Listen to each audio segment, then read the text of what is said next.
रतन टाटा के 8 नाकाबिले यकीन हकाइक, 8 unbelievable facts about Ratan naval Tata. दोस्तों, भारत में विजय माल्या और अंबानी खानदान सबसे अमीर तरीन लोग समझे जाते हैं, जो कि बहुत से बॉलीवुड सेलिब्रिटीज को काम भी देते हैं और इनको अपनी पार्टीज में नचाते भी हैं। लेकिन फिर भी भारत के लोग इनके अमीर होने की वजह से इनसे नफरत करते हैं, सिवाय रतन नेवल टाटा के, जो कि भारत के सबसे बड़े business group Tata group and companies के असल मालिक भी हैं, जिनके पास दौलत भी बेशुमार है, कीमती गाड़ियां भी मौजूद हैं और लग्जरी घर भी मौजूद हैं। $100 बिलियन से ज्यादा का डोनेशन देने वाले रतन टाटा ना तो बॉलीवुड के बड़े बड़े नामों को अपनी पार्टीज में बुलाकर नचाते हैं और ना ही ये शो ऑफ करते हैं कि इनके पास कितनी दौलत है और कितनी कीमती गाड़ियां हैं। मुंबई जैसे शहर में भारतीय 150 करोड़ रुपए के एक लग्जरियस घर में रहने वाले 86 साल रतन टाटा 4 बार शादी करने में क्यों नाकाम रहे? इन्होंने कौन सी बॉलीवुड फिल्म की तरह रियल जिंदगी में एक गैंगस्टर का जमकर मुकाबला किया? भारत की बनाई गई सबसे सस्ती कार को इन्होंने खुद टेस्ट ड्राइव क्यों किया और अपने एम्प्लॉयज के लिए ऐसी कौन सी पॉलिसीज बनाई जो कि पूरा यूरोप और अमेरिका भी आज फॉलो कर रहा है? रतन टाटा और इनकी बिजनेस एम्पायर के बारे में दिलचस्प हकाइक से भरपूर टॉक शॉक चैनल की आज की इस वीडियो को आखिर तक जरूर देखें और अगर वीडियो पसंद आए तो इसे लाइक करके फेसबुक और व्हाट्सएप पर अपने दोस्तों के साथ शेयर भी जरूर करें। फैक्ट नंबर 1,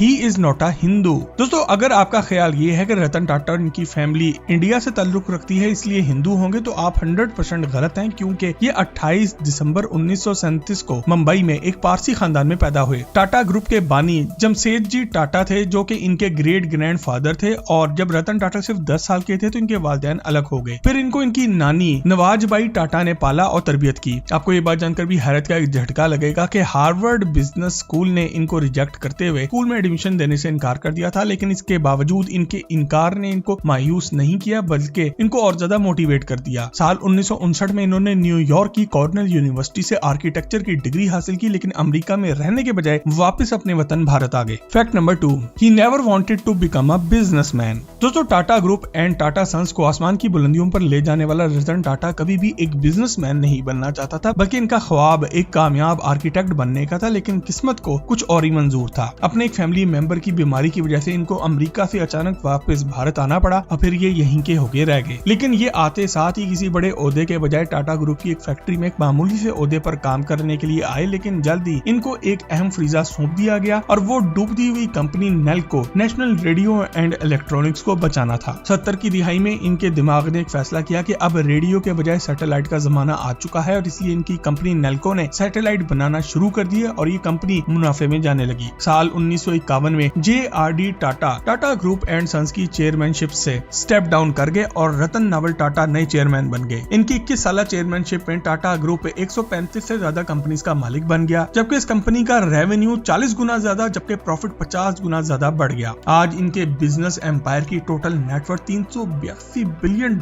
है, जो कि इसको भारत का सबसे बड़ा और सबसे ज्यादा प्रॉफिटेबल कॉर्पोरेट ग्रुप बना देता है। आपको ये बात भी जानकर हैरत होगी कि नेटवर्थ के लिहाज से ये ग्रुप पूरे पाकिस्तान के GDP यानी कि $360 बिलियन से भी ज्यादा बड़ा है। Fact number 3, Ratan Tata's revenge on Ford. साल 1998 में टाटा मोटर्स ने टाटा इंडिका कार लॉन्च की, जो कि रतन टाटा का एक ख्वाब था, लेकिन इसे अवाम में कोई खास मकबूलियत नहीं मिली और इसकी नाकामी की वजह से कंपनी ने फैसला किया कि इसका मैन्युफैक्चरिंग यूनिट फोर्ड कंपनी को बेच दिया जाए, जो कि लैंड रोवर और जैगवार की कार की वजह से पूरी दुनिया में शोहरत रखती थी। जब इनकी टीम अमेरिका पहुंची और बिल फोर्ड से मुलाकात की तो बिल फोर्ड ने टाटा मोटर्स की टीम को काफी जलील किया और ये लोग नाकाम वापस आए। लेकिन फिर किस्मत ने भी पलटा खाया और फोर्ड कंपनी बैंकरप्ट होगी और फिर इस कंपनी को टाटा ग्रुप ने ही खरीद लिया। आज दुनिया में जितनी भी लैंड रोवर और जैगवार की कारें बन रही हैं वो टाटा मोटर्स की मलकियत हैं। रतन टाटा सिर्फ यहाँ तक ही नहीं रुके, बल्कि इनका ख्वाब था कि भारत को सबसे सस्ती कार बना के दी जाए जो वहाँ का एक आम शहरी भी आसानी से खरीद ले। लिहाजा 2009 में भारत की सबसे सस्ती car Tata nano car launch कर दी गई, जिसकी कीमत सिर्फ और सिर्फ भारतीय 1 लाख रुपए थी। इस कार की सबसे दिलचस्प बात यह थी कि इसकी पहली टेस्ट ड्राइव मुंबई की सड़कों पर रतन टाटा ने खुद ली, ताकि अगर कोई मसला हो तो लॉन्च से पहले ही पकड़ लिया जाए। टाटा नैनो कार ने शुरू के सालों में तो काफी धूम मचाई और मिडिल क्लास इंडियंस में ये बहुत ही मकबूल रही। वैसे क्या आपको मालूम है कि पाकिस्तान में बनने वाली सबसे सस्ती कार कौन सी है और कब लॉन्च हुई थी? कमेंट सेक्शन में लिखकर हमसे शेयर जरूर करें। Fact number 4, first Indian to fly F-16। दोस्तों, रतन टाटा को बिजनेस की दुनिया में एक ज़हीन और कामयाब इंसान माना जाता है। जहां इनकी शोहरत टाटा ग्रुप एंड सन्स है, वहीं बहुत ही कम लोग ये भी जानते हैं कि ये एक लाइसेंस्ड पायलट भी हैं और 2007 में ये पहले इंडियन सिविलियन बने जिन्होंने मशहूर जमाना F-16 फाइटर जेट प्लेन को उड़ाया और भारत की बिजनेस कम्युनिटी को ही नहीं बल्कि पूरे भारत को हैरान कर डाला। वैसे आपको ये बात जानकर और ज्यादा हैरत होगी कि भारत की पहली airline air India India Tata group ने ही लॉन्च की थी और इसका पहले नाम टाटा एयरलाइन हुआ करता था, जो कि बाद में एयर इंडिया में बदल गई। लेकिन कई सालों तक इस एयरलाइन की मैनेजमेंट इसी खानदान के पास रही। आज एयर इंडिया के पास 138 एयरक्राफ्ट मौजूद हैं और ये भारत की दूसरी बड़ी एयरलाइन भी है। Fact number 5, Tata tried to marry 4 times but failed. दोस्तों, आज की मादी दुनिया में अमीर शख्स चाहे वो बूढ़ा ही क्यों ना हो, 20 साल कमारी लड़कियां भी इससे शादी करने के लिए हर वक्त तैयार रहती हैं। दुनिया की टॉप की मॉडल्स भी सक्सेसफुल बिजनेसमैन के लिए कुछ भी करने को तैयार रहती हैं। लेकिन रतन टाटा इस मामले में इंतहाई बदकिस्मत साबित हुए। इन्होंने अपनी जिंदगी में 4 दफा शादी करने की कोशिश की, लेकिन चारों बार इनकी शादी की बात शादी होने से पहले ही खत्म हो गई। जब इनसे शादी करने के बारे में नाकामी की वजह पूछी गई तो इन्होंने कहा कि हर बार कोई ना कोई रुकावट आ जाती थी। एक बार तो तकरीबन शादी हो चुकी थी। ये बात 1962 की है, जब ये अमेरिका में अपनी जिंदगी गुजार रहे थे और वहाँ इनकी एक लड़की से शादी तकरीबन होने ही वाली थी कि अचानक ही अपने किसी फैमिली मेंबर की वजह से इन्हें वापस आना पड़ा। ये वो दौर था जब भारत और चीन की जंग चल रही थी और लड़की के वालिदैन ने रतन टाटा के साथ अपनी लड़की को भारत भेजने से इनकार कर दिया और यूं इनकी बात खत्म हो गई। लेकिन फिर इन्होंने अपने फैमिली बिजनेस पर तवज्जो दी और इसको आसमान की बुलंदियों तक पहुंचा दिया। जब इनसे सवाल पूछा गया कि शादी ना होने और कोई बच्चा ना होने पर क्या ये तन्हाई महसूस नहीं करते, तो इनका जवाब था yes, but I think I don't have to worry about someone else emotions. यानी कि तन्हाई तो है लेकिन मेरे ऊपर किसी के जज्बात का ख्याल रखने का बोझ भी नहीं है। Fact number 6, a fight with a real gangster. दोस्तों, रतन टाटा सिर्फ एक कामयाब बिजनेसमैन ही नहीं बल्कि ये अक्लमंद भी थे और एक ब्रेव पर्सनैलिटी के मालिक भी थे। एक बार इनकी फैक्ट्री के सैकड़ों मुलाजमीन को एक गैंगस्टर, जिसे बॉलीवुड की फिल्मों में भाई या दादा कहा जाता है, इसने मार मार के बाहर निकाल दिया और रतन टाटा से पैसों का मुतालबा किया कि मुझे पैसे दो वरना मैं किसी को फैक्ट्री में काम नहीं करने दूंगा। अब जैसा कि होता है कि कोई भी कारोबारी शख्स अपने कारोबार को बचाने के लिए ऐसे गुंडों को भत्ता दे देता है, लेकिन रतन टाटा ने अक्लमंदी के साथ बहादुरी का मुजाहरा भी किया और ऐलान किया कि वो अपनी फैक्ट्री में ही रहेंगे और यहाँ अपने वर्कर्स के साथ ही काम भी करेंगे। और फैक्ट्री में लगे हुए तालों को भी इन्होंने खोला और 3 दिन तक अपनी फैक्ट्री में ही रहे ताकि वर्कर्स को भी हौसला मिले और इस गुंडे की दोबारा यहाँ आने की जरूरत ना हो। इनकी ये अक्लमंदी काम भी कर गई और इन्होंने अपनी फैक्ट्री और कारोबार को बचा भी लिया। इनकी जिंदगी का ये वाकया रणबीर कपूर की फिल्म एनिमल में फिल्माया भी गया है, जब वो अपने बाप को गोली लगने के बाद खुद फैक्ट्री में आकर मुलाजमों के साथ काम करने पहुंच जाते हैं। Fact number 7, vintage cars and luxurious house. दोस्तों, रतन टाटा और इनकी फैमिली अंबानी खानदान और विजय माल्या की तरह अपनी दौलत की नुमाइश नहीं करते, लेकिन इसका मतलब ये नहीं कि इनको लग्जरियस कारों का और घरों का शौक नहीं। मुंबई में इनका भारतीय 150 करोड़ रुपए की मालियत का एक शानदार घर भी है, जिसका इंटीरियर डिजाइन रतन टाटा ने खुद बना के दिया था। इसके अलावा इनके पास एक मज़राटी क्वार्टर पोर्ट मौजूद है। फरारी, मर्सिडीज बेंज के मुख्तलिफ मॉडल्स,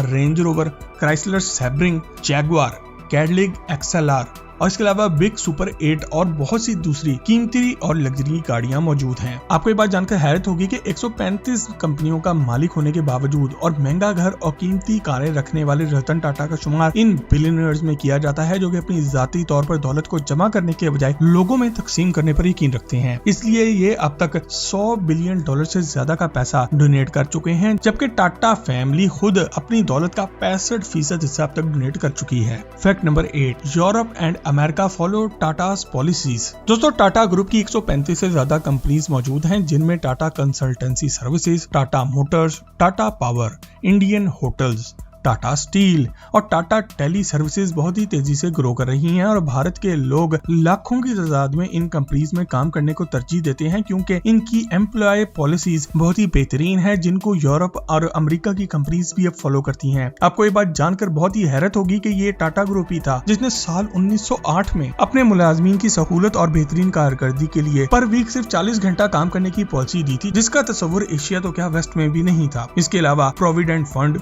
हेल्थ इंश्योरेंस और रिटायरमेंट पेंशन, ये सब पॉलिसीज टाटा ग्रुप के बानी जमशेदजी टाटा ने इंट्रोड्यूस कराई थी। और इसके अलावा फैमिली लीव्स का तस्वुर भी इन्हीं का था, जो आज तमाम बड़ी कंपनीज कर रही हैं। रतन टाटा ने आकर इस पॉलिसी को ऐसे ही जारी रखा जैसे कि पहले दिन से था, इसलिए इनकी कंपनीज की तादाद बढ़ती रही और इनके मुलाजमीन इनको छोड़ने के बजाय पूरी जिंदगी इनके साथ ही काम करते हैं। इनके जाती मुलाजमीन, जिनमें इनके कुकिंग शेफ, इनके ड्राइवर और दूसरे वर्कर्स सभी शामिल हैं, वो भी बेहतरीन खाना खाते हैं और बेहतरीन कमरों में ही आकर रहते हैं और अपनी सर्विस देते हैं। वैसे क्या आपने दुनिया में कोई ऐसा अमीर शख्स देखा है जो अपने घर के मुलाजमीन का भी इतना ही ख्याल रखता हो? कमेंट सेक्शन में लिख कर हमसे शेयर जरूर करें और रतन टाटा के बारे में फैक्ट से भरपूर अगर ये वीडियो पसंद आई हो तो इसे अपने दोस्तों के साथ भी शेयर जरूर करें। आपसे बहुत जल्दी एक और जबरदस्त वीडियो में मुलाकात होती है। जब तक अपना और अपने घर वालों का ख्याल रखें। अल्लाह हाफिज।